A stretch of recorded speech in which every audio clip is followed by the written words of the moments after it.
In the dead of winter, Pine Hollow held its breath beneath a sky of iron and sorrow.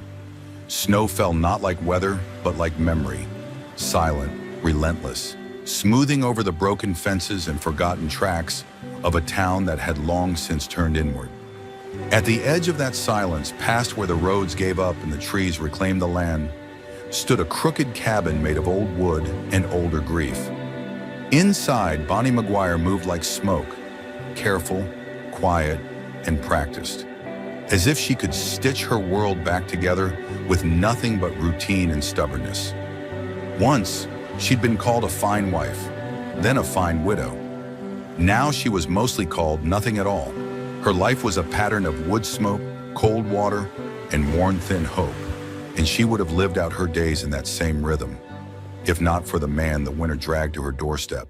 Bonnie McGuire wrapped her wool coat tighter as she trudged into the trees, an old axe balanced on her shoulder. The cold bit sharper today, a deep, gnawing thing that cracked even the strongest pine bones. Above, the sky sagged low and heavy, the color of iron nails. Storm was coming. She could feel it in her teeth. The woods whispered around her, brittle branches creaking under the weight of ice. The world here was small, just trees and snow and the stubborn ache in her knees. She wasn't looking for anything but kindling. Instead, she found a body. At first, it was just a shape, a dark smear half swallowed by the drifts. She approached slowly, boots crunching through the crusted snow, fingers tightening on the axe handle. A man. No, the shadow of one. He lay crumpled among the roots and fallen branches, his skin darker than the frozen earth, his hair braided and beaded, blood black against the white. For a long moment, Bonnie simply stared.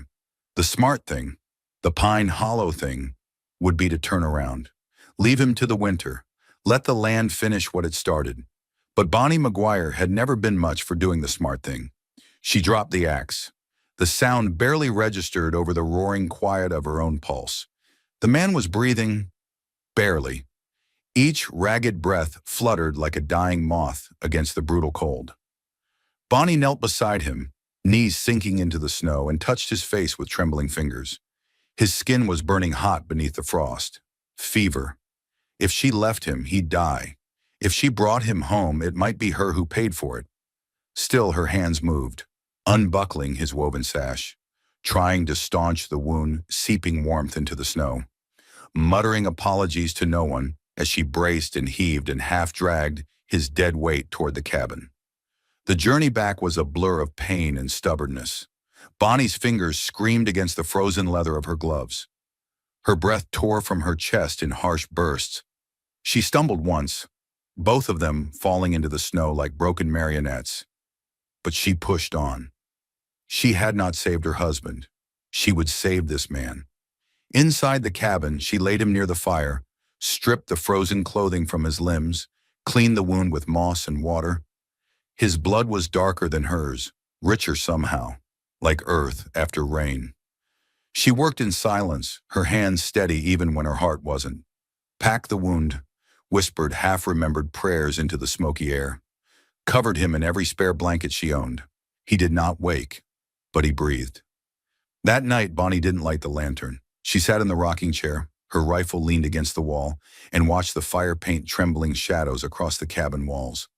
Outside, the wind howled against the shutters like an old, angry ghost. Inside, two strangers shared the brittle warmth of survival. The days blurred after that. Bonnie fed the fire, changed the bandages, left bowls of broth he could not yet drink, and cups of water he barely touched. She didn't speak to him. She barely spoke to herself. The cabin, once filled only with grief and the soft sighs of old wood, now thrummed with something new, something fragile. Every creak of the rafters, every snap of the fire, carried a weight it hadn't before. By the fourth morning, when Bonnie rose stiff and shivering from her chair, she found a pair of dark eyes watching her, awake, alive. His gaze was clear but cautious, like a wild animal sensing a trap. He said nothing. Neither did she. Instead, Bonnie moved slowly, showing him the water she set nearby, the bandages she checked with gentle, practiced hands. No sudden moves, no threats. Finally, she said, voice hoarse from disuse, "You're safe." For now, she didn't add. He didn't answer. Only watched her hands. Red, raw, calloused from work and cold. Hands that had chosen to lift him from death's doorstep when the rest of the world would have left him to freeze. Bonnie saw the confusion flicker in his eyes. The question he did not ask. She didn't offer a name. Didn't ask for his. Names had weight, and this wasn't a place for heavy things. Not yet. Outside, the snow kept falling. Quiet, endless, erasing the world beyond the cabin walls. Inside, something stubborn and unspoken began to take root. Not trust, not yet, but something close enough to survive the winter. The second morning, Bonnie found him sitting upright. Not strong, not even steady, but upright, wrapped in a cocoon of every blanket she owned, his shoulders tense like a man still waiting for a blow. He hadn't touched the broth she left by the fire, hadn't touched the water either, only watched, silent, wary. Bonnie moved carefully, pretending not to notice. She stoked the fire, adding another log with slow, deliberate motions. She set a cup of pine tea nearby, its sharp scent filling the small space. No words passed between them. She didn't ask where he came from, didn't ask what had torn his side open or why he'd been dying alone in the woods. Questions were like sparks in a dry field. Dangerous, hungry things. Instead, she returned to her chores, patching a torn shirt, mending a broken latch, the everyday survival of a life too stubborn to quit. By midday, he had moved. Not far, just shifting to ease his injured side, fingers ghosting over the bandages she'd wrapped so tightly. Bonnie pretended not to see. She spoke softly to Letty the goat, brushed Marshall the old horse, kept herself busy with the rhythm of the small, persistent life she had built from grief and ashes. But every time she turned, she found his eyes on her. Dark, unreadable, measuring something she couldn't name. It was the kind of look a man gave the world when he wasn't sure if it meant to save him or finish the job. The town of Pine Hollow, sprawled 3 miles south beyond the tree line, didn't care much about what happened beyond its borders. But Bonnie knew better than to think herself invisible. Fear had a long memory in these parts. Old stories clung like frost to the minds of the folk. Tales of Apache raiders, of blood spilled under the moonlight, of settlements burned to ash. Stories her late husband had told proudly around winter fires. Stories she had once nodded along to, not from belief, but because disbelief didn't keep you safe. Bonnie knew how the town would see him. The man sitting in her cabin, bruised and breathing, wrapped in their blankets as if he belonged. He didn't. Not in Pine Hollow's eyes. And if they found him here, there would be no questions. Only blame. Only fire. She should have been scared. Should have turned him out while she still could. But sitting by the fire that evening, sewing patches into a worn coat, Bonnie realized the fear she expected wasn't there. Not fear. Something else. Something heavier.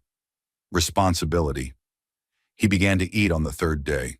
Careful sips of broth first, hands trembling more from exhaustion than injury. Bonnie watched from the corner of her eye, saying nothing, offering nothing but another log for the fire, another bowl left within reach. When he finished, he set the bowl down, precise, deliberate, and leaned back against the wall, his breathing easier now, though still shallow. She read aloud sometimes in the evenings, not for him exactly, but for herself, to hear her own voice in the lonely space, to weave sound into the silence. At first, she chose farming manuals, old seed catalogs, newspaper scraps, anything that wouldn't betray the crack forming in her chest. The first time he reacted, it startled her. A simple thing. He pointed at a word she stumbled over, his finger rough but sure. "Storm," he said, voice hoarse and low, like a riverbed long dry. Bonnie blinked, nodded, read the word again, slower this time, as if speaking it could anchor them both. He listened, not just with his ears, but with his whole body. Leaning forward slightly, eyes fixed not on the fire, not on the door, but on her.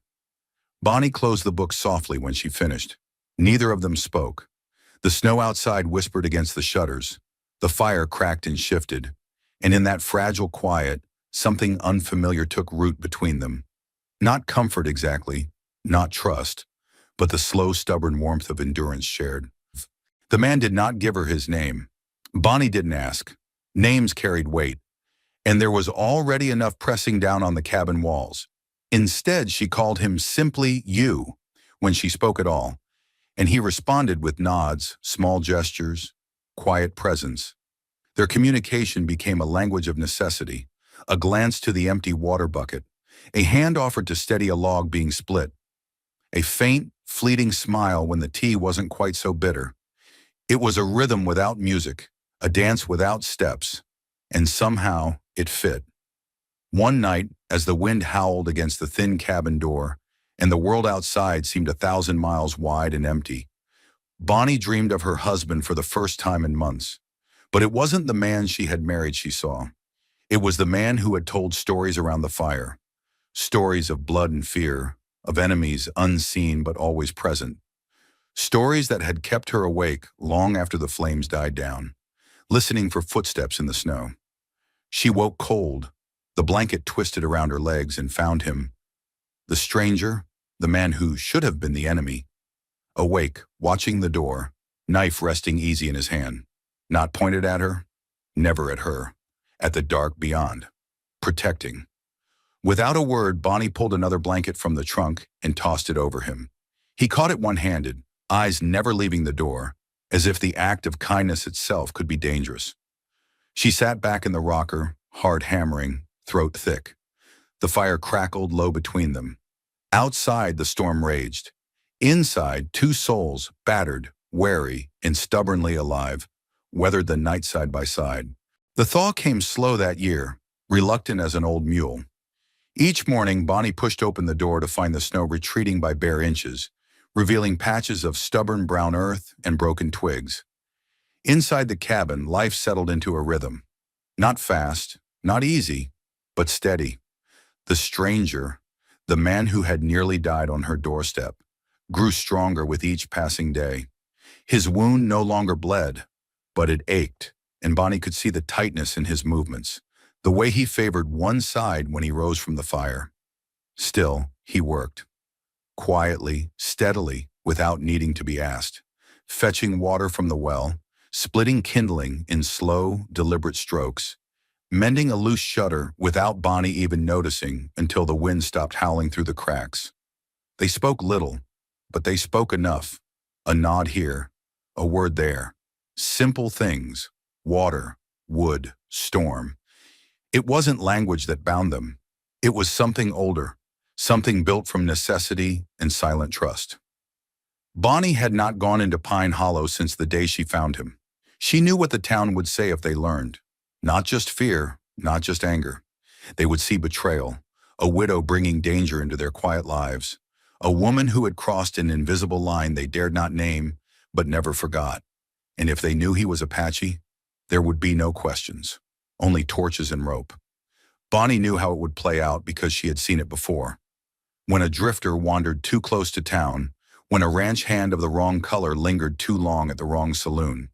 The rules were unwritten but sharp as barbed wire. Stay in your place. Trust only your own. Fear everything else.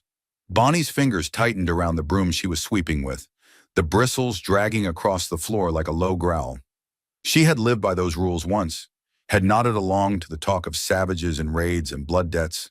And now she brought a stranger into her home, fed him, trusted him, without asking why, without needing to. Late one afternoon, as the light folded itself into blue shadows, Bonnie caught him standing at the window. He wasn't watching the trees or the snow melt. He was watching the smoke, a thin, dark thread rising from somewhere beyond the ridge. Not cabin smoke, not cooking fires. This smoke carried the heavy, ugly scent of burning anger. Bonnie felt her heart tighten. He turned when he sensed her behind him, his face carved into careful stillness. But his eyes betrayed a knowing far older than hers. "They're coming," Bonnie said, not needing to ask. He nodded once. No fear, only certainty.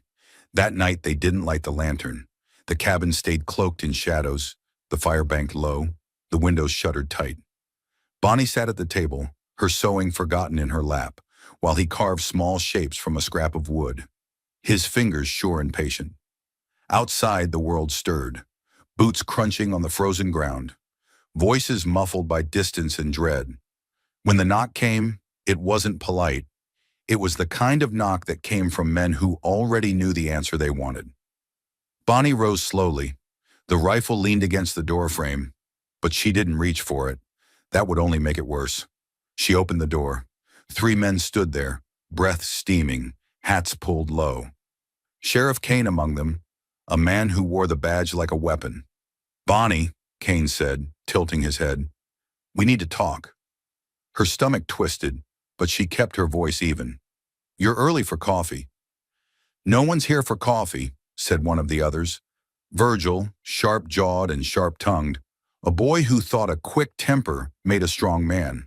Behind them, horses shifted, their breath loud in the still air. Bonnie didn't look back into the cabin. Didn't need to. "I know he's here," Virgil said. "The Apache." The word dripped from his mouth like a curse. Bonnie lifted her chin. "He's healing." "That's not the point," Kane said, voice low. "Folks are scared. They want peace. And you think dragging a wounded man out into the snow will buy it?" "Better than waiting for trouble to come to us," Virgil snapped. Kane raised a hand to silence him. "Look, Bonnie," he said, almost gentle. "You saved him. I get it. But if you want to keep him alive, well, there's a way." She narrowed her eyes. "I'm listening." Kane shifted his weight. "Make it legal. Marry him." The words hit her like a slap. "What?" "Paper makes things cleaner," Kane said. "If he's your husband, he's family. Part of the town. Safer for everyone." Virgil laughed. A sharp, ugly sound. "Marry the savage. That's rich." Bonnie clenched her fists at her sides. She thought of the man sitting by her fire, the man who had asked for nothing, who had taken nothing, who had offered only silent respect. She thought of the town, their fear, their smallness. She looked Kane in the eye. "You'll leave him alone?" "If he's family, he's under your roof, your responsibility." Bonnie didn't look back. She didn't need to. "I'll do it," she said. Not because they demanded it, because it was the only way to keep the only thing in her life that still felt real. The ceremony was a mockery of vows. No celebration. No witness but the sheriff and his men. She wore her work boots, her dress hem stained with ash. He wore the same worn clothes he had nearly died in. There were no rings, no promises spoken aloud, only names scratched onto paper, misspelled and heavy with things left unsaid. When the preacher said amen, Bonnie didn't feel married. She felt claimed, like land, like cattle. But when she glanced at the man beside her, saw the quiet dignity with which he bore the weight of their new chain, she realized something. They hadn't taken anything from him or from her because neither of them had given up. They had chosen against fear, against the cold, against the world. And somehow in that terrible, fragile choice, they had found a beginning. Not love, not yet, but something stubborn enough to outlast even Pine Hollow's hate. The door closed behind the sheriff and his men with a hollow finality. Bonnie stood still for a long moment, listening to the silence they left behind. A silence heavy with judgment, heavy with things taken and things given without consent. The paper sat on the table, stark and cruel against the wood, their names scrawled in ink that already looked like it was beginning to bleed. She didn't look at it. Instead, she looked at him. The man who now bore the word husband in the eyes of the law, though neither of them had spoken it aloud. He hadn't moved since the men left, still by the fire, still holding the small piece of wood he had been carving before the interruption. Still steady, still silent. Bonnie crossed the room slowly, her boots heavy on the floorboards. She knelt by the hearth, her hands outstretched toward the flickering flames. "I didn't want that," she said quietly, the words barely louder than the crackle of the fire. "I wanted you to live." Across from her, he shifted, a slow, deliberate motion, as if even moving too quickly might break the fragile peace between them. He nodded once. No blame, no resentment, only understanding. The days after the forced wedding passed in strange, heavy rhythm. They moved around each other carefully, as if the air had thickened, as if every action needed more thought, more weight. But they did not retreat. Bonnie cooked, swept, mended clothes. He repaired the barn door, hauled water without needing to be asked, stacked firewood higher against the coming thaw. Small things, honest things. They spoke more now. Not often, but enough. She learned to read the shifts in his expression, the quiet way he would tilt his head when he didn't understand a word she said, the rare curve of his mouth when she managed to make him smile. He learned to read her too, the way her hands moved when she was nervous, the way she pressed her lips together when she was thinking hard. They were still strangers in many ways, but not strangers to each other anymore. One evening, as twilight bled slow and purple over the hills, Bonnie found a small bundle left by her chair, wrapped in rough cloth, tied with a strip of leather. She opened it with careful fingers. Inside was the carving he had been working on. A bird, its wings spread wide, ready to lift into the sky. Not flying yet, but ready. Her throat tightened. She traced the grain of the wood, feeling the careful strokes, the patience carved into every feather. When she looked up, he was watching her from across the room. He didn't speak. He didn't need to. She placed the bird carefully on the mantel above the fire, a quiet promise. Not of love, not of forever, just of staying, of choosing to remain. And for now, that was enough. The town kept its distance, but not its whispers. When Bonnie rode into Pine Hollow for supplies, she felt the change like a shift in the wind. Clerks avoided her eyes. Old friends crossed the street. A boy spat near her boots and muttered something low and ugly. She didn't flinch. She simply gathered what she needed and left, the weight of their judgment settling across her shoulders like a familiar, ill-fitting coat. On the ride back to the cabin, the world seemed sharper. The edges of the trees, the chill of the wind against her face, the smell of smoke far off where someone was burning winter's dead brush. When she arrived home, he was there, splitting wood by the side of the cabin, the rhythmic thud of the axe steady as a heartbeat. She watched him for a moment, unseen. Watched the way he moved, not with anger, not with fear, but with quiet purpose. Survival, she thought. Not pride, not stubbornness, just survival. She understood that better than she liked to admit.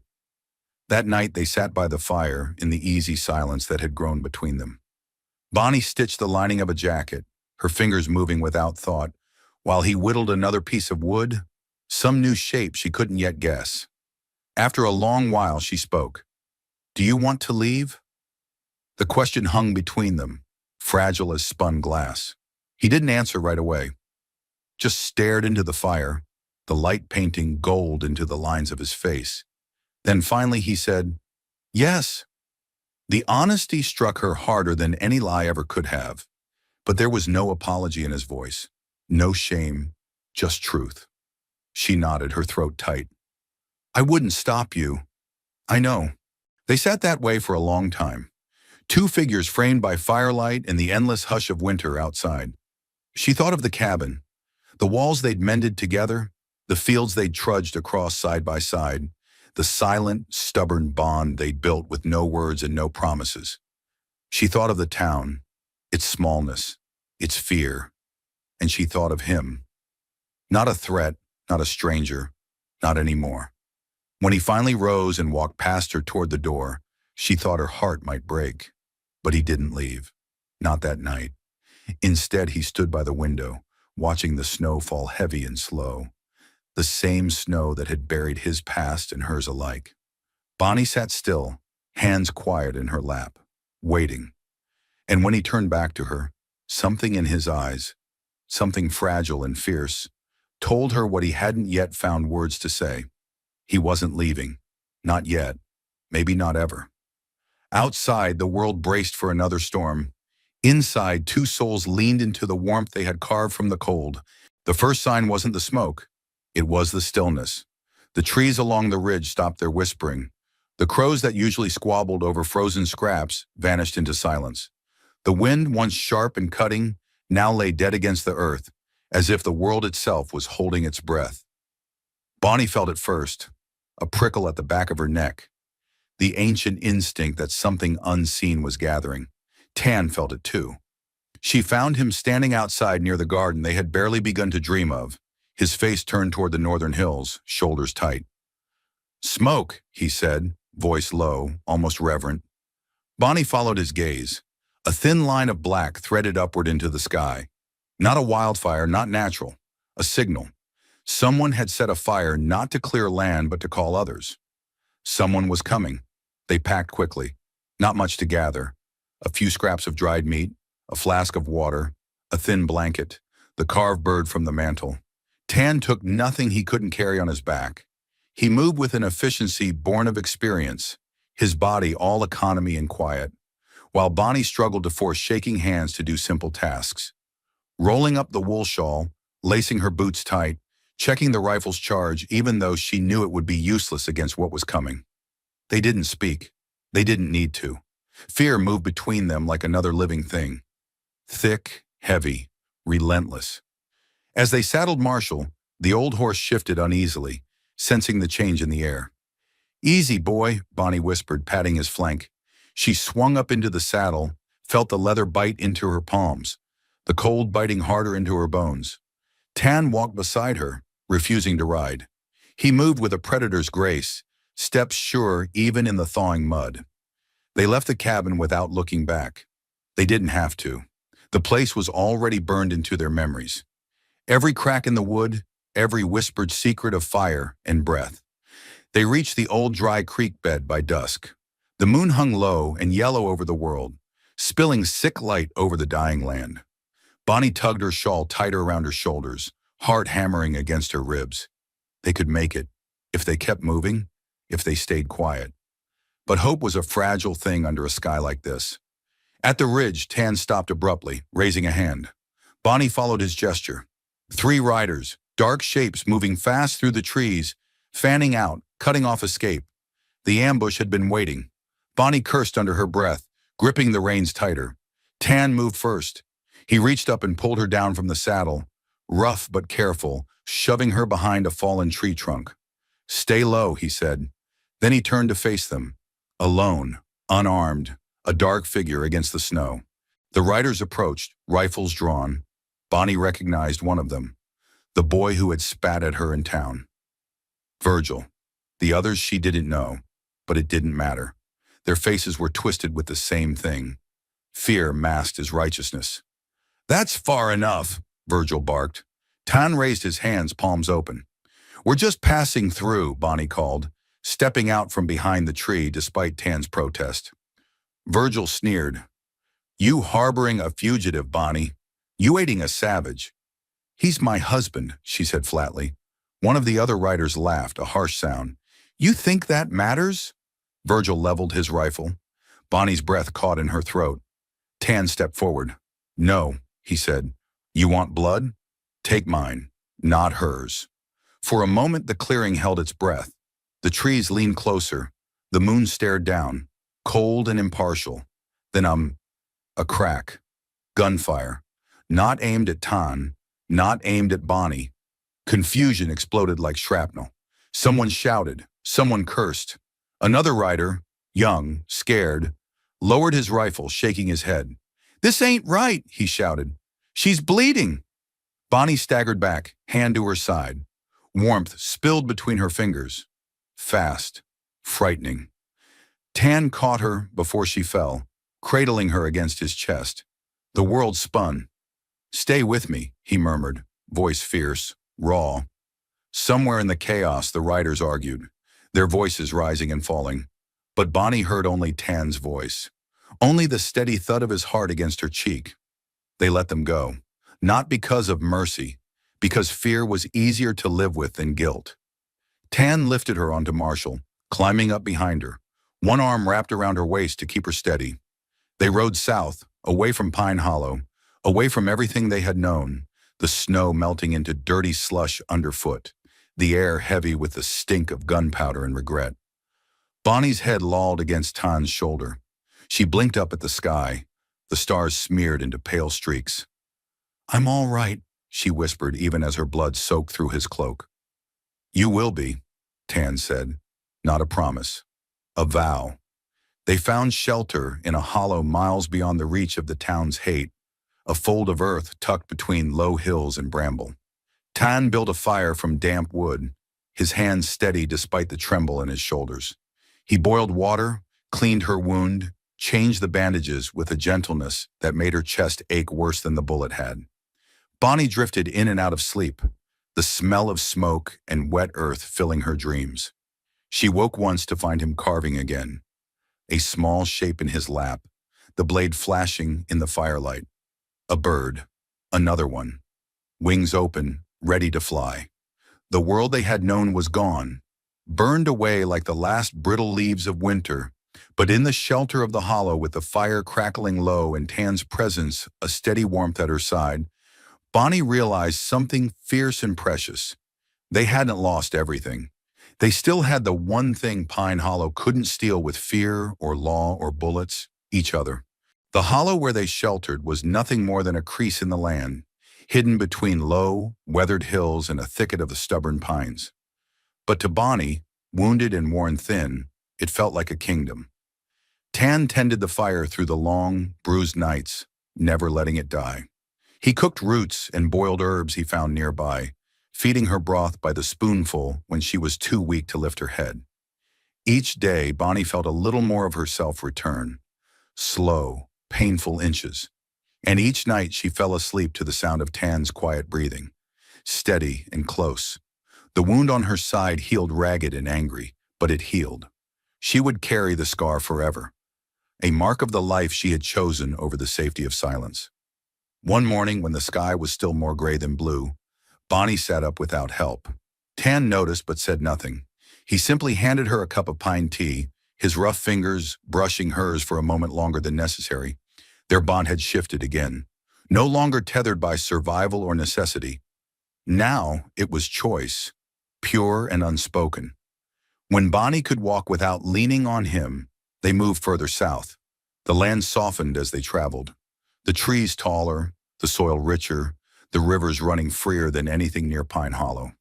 They found a patch of land tucked against a creek where the soil smelled sweet, and the wind spoke a different language, one that didn't sound like fear. It was no paradise. The earth was stubborn, full of stones and roots that fought every seed they tried to plant. Their hands blistered and bled. Their muscles ached from days spent building a shelter little better than a shed. But when Bonnie looked at Tan, sleeves rolled, sweat gleaming on his brow, the carved bird tucked into his belt like a talisman, she felt something bloom inside her chest. Not gratitude, not survival, hope. Spring came late. When it arrived, it rushed in on a breath of rain and thunder, flooding the creek and soaking the newly turned fields. Bonnie stood barefoot in the muddy rows one morning, hair plastered to her face, laughing as she tried to salvage the seedlings battered by the storm. Tan joined her, grinning for once, a rare, beautiful thing, and together they replanted what had been lost. Side by side, wordless, they planted tomatoes and beans, squash and corn, a tiny orchard of stubborn apple trees, not because they were certain of success, but because planting was an act of faith, a defiance against a world that had tried to grind them into the dust. Some nights after the chores were done and the fire burned low, they sat together outside the small ramshackle cabin they built with their own hands. Tan would hum low songs Bonnie didn't know, songs that seemed to weave themselves into the night air. Bonnie would close her eyes and listen, letting the sound stitch itself into the hollow places inside her. Sometimes they talked, not about the past. That was a country both of them had left behind. They talked about small things, the best way to trap rabbits, the signs of rain, the shape of the clouds, and sometimes they didn't talk at all. They didn't have to. One evening, as the sky bruised purple and gold, Bonnie found Tan working on something by the fire, another carving. When he handed it to her, she felt her breath catch. It was the bird again, but this time its wings were not just spread. They were soaring, higher, freer. She traced the lines with reverent fingers. "It's beautiful," she whispered. Tan's smile was small but sure. "You are free," he said. The words hit her harder than any bullet ever could. Free, not owned, not caged by fear or duty or the lies of old stories. Chosen. Bonnie clutched the bird to her chest and looked at the man before her. The man who had once been a stranger, then a burden, then a husband only in name. Now he was simply Tan, simply hers, and she was his, in the only way that mattered. Freely, seasons passed. Their home grew, not large but strong. The fields yielded enough to survive, sometimes even enough to trade. Travelers came through from time to time. Traders, drifters, the lost and the hopeful. Most didn't ask questions, but those who stayed a night or two often paused by the hearth, where the carved bird hung above the fire, wings forever caught in the first beat of flight. They would look at the woman with the stubborn hands and the man with the steady gaze, and they would understand, without words, that somewhere out in the wide and wild West, two souls had once refused to be separated, not by bullets, not by borders, not even by silence. They had chosen each other, again and again, until the world ran out of reasons to say no.